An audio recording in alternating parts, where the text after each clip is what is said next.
Mine would be Edouard Manet's obsession with painting Berthe Morisot, but then she married his brother, and then there's the whole thing with his piano teacher and her son Liam, and no one knows who the father is. M is for a museum that you love. So what is a museum you've been to that you just were obsessed with? So I'm going to go with a museum I visited when I was in Paris.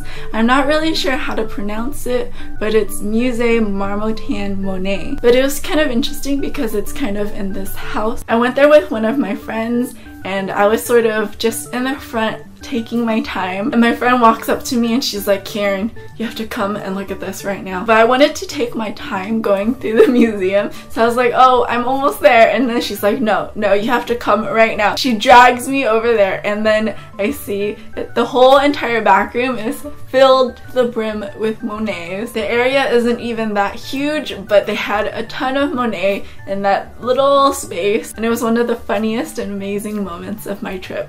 N is for number of photographs you take.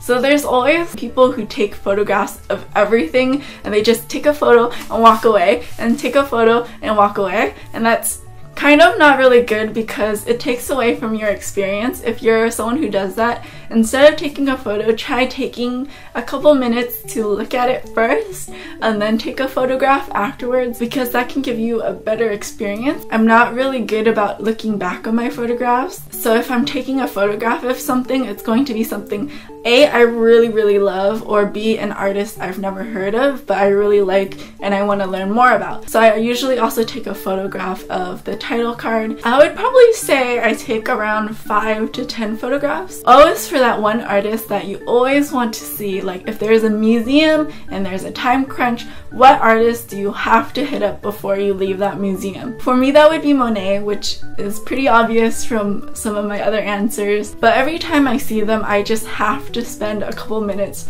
looking at them. So P is for prized possession. Maybe it's your favorite camera or paintbrush, your favorite color, something that just makes you really happy every time you look at it. For me, I'm gonna pick this thing, which is a trophy. This just has such a funny story behind it. So I spent my last summer studying abroad in France. So the program lasted from the beginning of June to the end of June, and my birthday is actually on June 10th. And of course, when you're far away, you get a little homesick.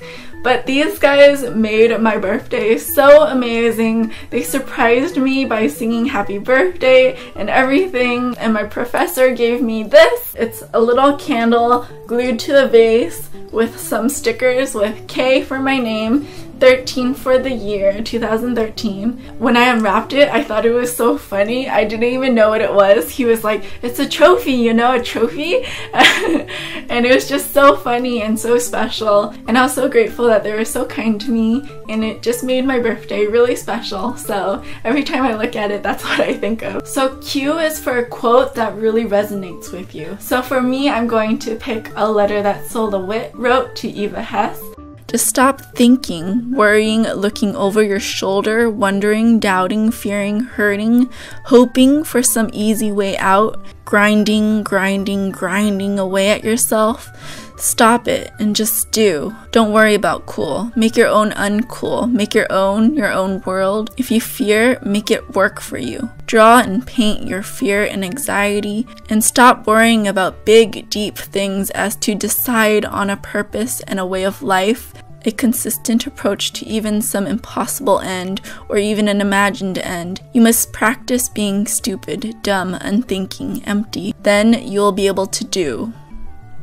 R is for reading list, or if you don't have a reading list, what do you want to research or learn about next?